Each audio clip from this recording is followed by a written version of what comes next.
আসসালামু আলাইকুম ভিউয়ার্স, কেমন আছেন? আশা করি সবাই ভালো আছেন। আসলে আমাদের কুমিল্লা বিভাগ নিয়ে আজকে শহীদুদ্দিন এনি চৌধুরী ভাই একটা কথা বলেছেন।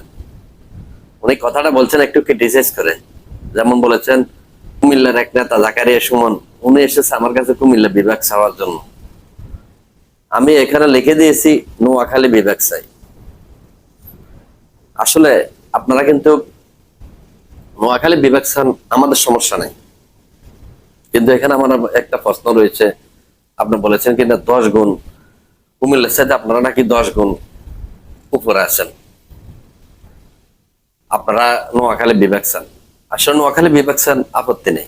তবে আমাদের কুমিল্লাতে যেগুলো রয়েছে, আগে আপনারা জনগণের আশ্বাস দিচ্ছেন যে বিভাগ দিবেন, আগে সেগুলো পূরণ করেন। কারণ আপনারা কুমিল্লার কাছে, আমাদের কাছে জিম্মি হয়ে রয়েছেন, বারবার আসতে হয়। প্রশাসনিক যত কার্যক্রম রয়েছে সকল কিছুর জন্য আমাদের কুমিল্লাতে আসতে হয়। যেমন আপনারা এটা পূরণ করেন, সিটি কর্পোরেশন, শিক্ষা বোর্ড, তারপর কুমিল্লাতে আরো অনেক কিছু রয়েছে, সেগুলো আগে পূরণ করেন। পূরণ করার পরে আপনারা বিভাগ চান, সমস্যা নেই। তবে কুমিল্লাকে ক্রিটিসাইজ করে কথাটা বলাটা আমার কাছে খুব একটা খারাপ লাগছে।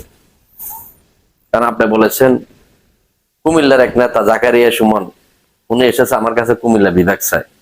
আপনারা যদি নোয়াখালী বিভাগ চান, আপনারাও কিন্তু জাকারিয়া দায়ের সুমনের কাছে যাইতে হবে, সেটা বলে যায় না।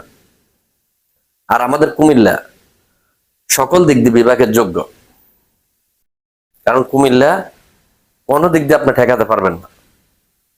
সব দিক দিয়ে দেখেন আপনি, হিসাব করে আমাদের কুমিল্লাতে কি কি রয়েছে,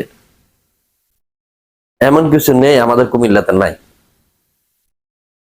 কি দেখতে চান কুমিল্লাতে? আমাদের কুমিল্লার সমান নোয়াখালী হইতে এখন আরো বহুত গুণ পিছিয়ে রয়েছে। ধন্যবাদ সবাইকে, ভিডিওটা সবাই শেয়ার করে দিবেন। সবাই ভালো থাকবেন। আমার কথাতে ভুল ত্রুটি হয়ে থাকলে ক্ষমার দৃষ্টিতে দেখবেন।